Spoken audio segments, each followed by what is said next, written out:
کیا ابن سیاد ہی دجال تھا؟ ابن سیاد سے رسول اللہ صلی اللہ علیہ وسلم کی ملاقات۔ حضرت عمر رضی اللہ تعالیٰ عنہ سے کیوں قتل کرنا چاہتے تھے؟ حضرت ابن عمر رضی اللہ تعالیٰ عنہ فرمایا کرتے تھے کہ میں اللہ کی قسم اٹھا کر کہتا ہوں اس میں کوئی شک نہیں، مسیح دجال یہی ابن سیاد ہی ہے۔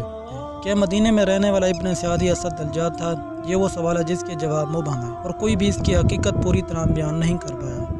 ابن سیاد کا اصل نام سیف تھا اور بعض حضرات نے عبداللہ کہا ہے۔ وہ ایک یہودی تھا جو مدینہ کا باشندہ تھا۔ وہ جادوگری کا زبردست ماہر تھا اور اس کی وجہ سے اس کی شخصیت بڑی پراسرار بن کر رہ گئی تھی۔ اسلام اور مسلمانوں کے تعلق سے اس کی حقیقت کو مختصر طور پر یوں ظاہر کیا جاتا ہے کہ وہ ایک بڑا فتنہ تھا جس میں مسلمانوں کو مبتلا کر کے ان کا امتحان لے گیا تھا۔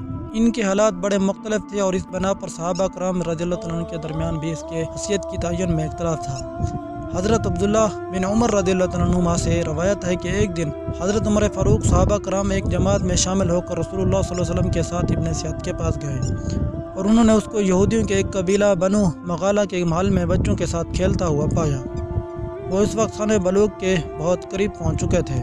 ابن سیاد ان سب کی آمد سے بے خبر اپنے کھیل میں مصروف رہا، یہاں تک کہ رسول اللہ صلی اللہ علیہ وسلم نے ان کی پشت پر ہاتھ مارا اور جب وہ متوجہ ہوا تو آپ صلی اللہ علیہ وسلم نے اس سے سوال کیا کہ کیا تو اس امر کی گواہی دیتا ہے کہ میں اللہ کا رسول ہوں؟ ابن سیاد نے یہ سن کر بڑی وسیلی نظروں سے آپ صلی اللہ علیہ وسلم کی طرف دیکھا اور کہا کہ میں گواہی دیتا ہوں کہ تم امیوں کے رسول ہو۔ اور پھر اس نے حضرت محمد صلی اللہ علیہ وسلم سے پوچھا کہ کیا تم اس بات کی گواہی دیتے ہو کہ میں اللہ کا رسول ہوں؟ حضرت محمد صلی اللہ علیہ وسلم نے اسے ہاتھ پکڑ لیا اور خوب زور سے ہنچا اور فرمایا میں اللہ اور اس کے رسولوں پر ایمان لایا۔ اس کے بعد آپ صلی اللہ علیہ وسلم نے اس سے پوچھا کیا تو کیا دیکھتے؟ اس نے جواب دیا تو کبھی تو میرے پاس سچی خبر آتی ہے اور کبھی تو میرے پاس سچا فرشتہ آتا ہے اور کبھی جھوٹا شیطان۔ رسول کریم صلی اللہ علیہ وسلم نے اس کے یہ جواب سن کر فرمایا کہ تیرا معاملہ ثابت ایڈمٹ ہو گیا ہے۔ پھر رسول کریم صلی اللہ علیہ وسلم نے فرمایا کہ میں نے تیرے لیے اپنے دل میں ایک بات چھپائی ہے، اور جو بات آپ صلی اللہ علیہ وسلم نے ابن سیاد کے لیے چھپائی تھی وہ سورۃ دخان کی 10ویں آیت تھی جس کا ترجمہ ہے کہ اس دن کا انتظار کیجیے کہ آسمان دھواں ظاہر کر دے۔ ابن سیاد نے رسول اللہ صلی اللہ علیہ وسلم سے بات سن کر کہا وہ پوشیدہ بات جو تمہارے دل میں ہے وہ دخن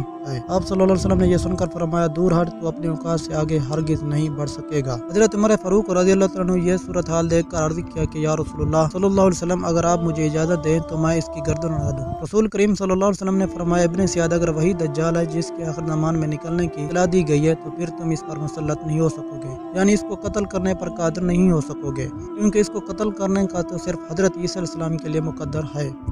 اگر یہ وہ نہیں ہے تو پھر اس کو قتل کرنے میں تمہارے لیے کوئی بھلائی نہیں ہے۔ حضرت عبداللہ ابن عمر رضی اللہ عنہ کہتے ہیں کہ اس کے بعد ایک دن رسول کریم صلی اللہ علیہ وسلم کھجور کے ان درختوں کے پاس تشریف لے گئے جہاں ابن سیاد تھا۔ اس وقت آپ کے ساتھ انصاری صحابی حضرت ابی بن قعب رضی اللہ عنہ بھی تھے۔ آج کے لیے اتنا ہی کافی ہے، آگے جاننے کے لیے ہماری ویڈیو ضرور دیکھیے۔ اللہ حافظ۔